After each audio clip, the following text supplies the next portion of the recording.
ओम शांति। कर्मों का हिसाब किताब हमें समझ नहीं आता कि कौन रखता है। हम कर्म तो करते हैं, लेकिन कई बार जब उनका फल हमें मिलता है, अच्छा हो या बुरा, हम कई बार विचार करते हैं कि इनका हिसाब किताब कौन रखता होगा, कि हम अच्छा कर रहे हैं या बुरा। क्योंकि कर्म धारा हम सेम करते हैं। हम पुण्य कर्म भी कर रहे हैं, उसमें पाप कर्म भी कर रहे हैं, दान भी कर रहे हैं, तो बलिदान भी दे रहे हैं। लेकिन कई बार वो हमारे काम नहीं आते। हम कई बार कहते हैं कि हमने दान किया तो हमें किसी न किसी जगह पर उसका फल मिलेगा, लेकिन दान किस विधि से किया वो समझ नहीं आता। हमने कर्म किया, मान लो सपोज उस कर्म में मैंने किसी का सहयोग ही किया, उस सहयोग में भी मेरी भावना कैसी थी जिसका मुझे रिटर्न फल मिले। हम हमेशा कर्म करते हुए एक चीज भूल जाते हैं कि कर्म निस्वार्थ चीज मांगता है, ना कि स्वार्थ। जिस कर्म में भी आपका स्वार्थ जुड़ा होगा, उसका फल आपको सीधा सीधा 50% कटा हुआ मिलेगा। लेकिन जहां पर आपका स्वार्थ नहीं है, निस्वार्थ भावना से वो आप कर्म कर रहे हो, उसका सीधा सीधा फल आपको 100 गुना मिलता है। क्योंकि उस कर्म में ना तो आपकी कोई उन्नति है, ना आपकी कोई प्रशंसा है, सिर्फ आपका एफर्ट है, आपकी सोच है, आपका बलिदान है, आपके अंदर की भावना है, और वो भी सच्ची। क्योंकि आज आप दुनिया में देख रहे हैं, कोई भी अगर आपका सहयोग कर रहा है तो एक इच्छा के वश करता है कि कल को मेरे को भी कोई समस्या होगी तो ये आत्मा मेरे साथ भी खड़ी होगी। अगर वो अचानक आपको ये बोल दे मेरे पास समय नहीं है, फुर्सत नहीं है, मैं नहीं आ सकता, तो आप ये सोचो आपका दिल कैसा लगेगा। आप कहेंगे मैंने तो इसका सहयोग किया पर इसने नहीं किया। अगर उसने नहीं किया वो उसकी भावना है, लेकिन मुझे इस समय उस आत्मा का सहयोग करना है। यह है कर्म धारा। कर्मों का हिसाब किताब आपके ही कर्म रखते हैं।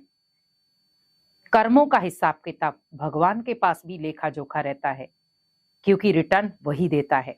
कहते ना, जैसा बीज बोएंगे वैसा फल मिलेगा। अब किसान ने बीज भी खुद ही खरीदा, बीज को खुद ही उसने उपजाऊ भूमि में डाला, लेकिन खरीदारी करते समय ये भूल गया कि बीज जो है वो खराब है या अच्छा है, अच्छी फसल का है या बुरी फसल का। लेकिन उसने सिर्फ बीज को देखा, क्वालिटी को नहीं। आज आप कोई भी चीज ले रहे हैं, उसमें आप चीज ऐड क्या करते हैं, क्वालिटी कैसी है।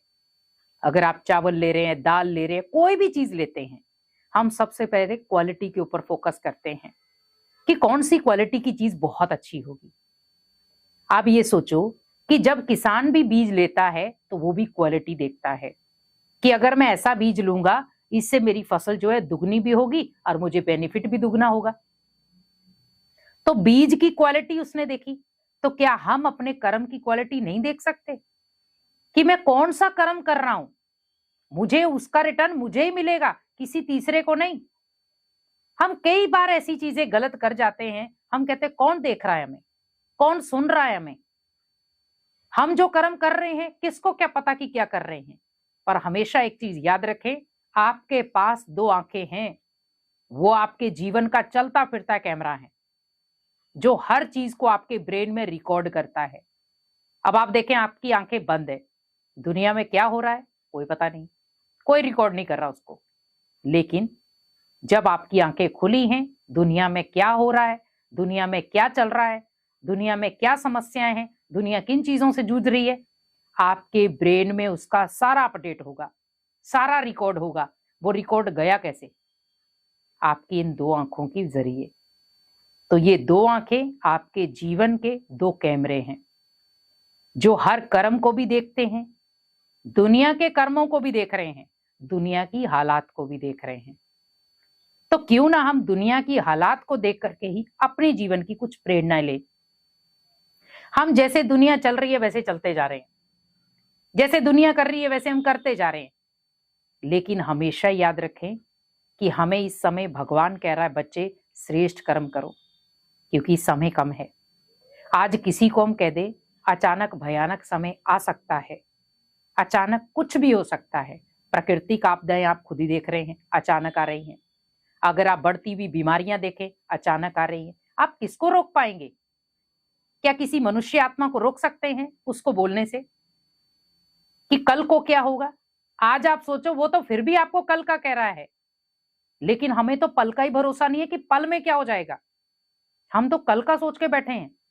आज व्यक्ति 1 घंटा पहले हंसता मुस्कुराता था और 1 घंटे के बाद उसकी न्यूज आती कि वो इस दुनिया में नहीं रहा। अब ये सोचो कि आप कल का कह रहे हो, यहां पल का ही भरोसा नहीं है। तो किसके ऊपर जी रहे हैं और किसके लिए जी रहे हैं? हमने अपने लिए तो जीना ही छोड़ दिया, अपने आप को संभालना ही छोड़ दिया, अपने आप से श्रेष्ठ कर्म करने ही छोड़ दिए। हम दूसरों के पीछे भाग रहे। अब ये सोचो, हम दुनिया में जितने भी लोग हैं उनके पीछे अगर हम भागते जा रहे, भागते जा रहे, भागते जा रहे, क्या वो आत्माएं आपसे प्रॉपर 100% संतुष्ट है? तो आपको एक ही आंसर आएगा, संतुष्ट तो हम किसी को नहीं कर सकते।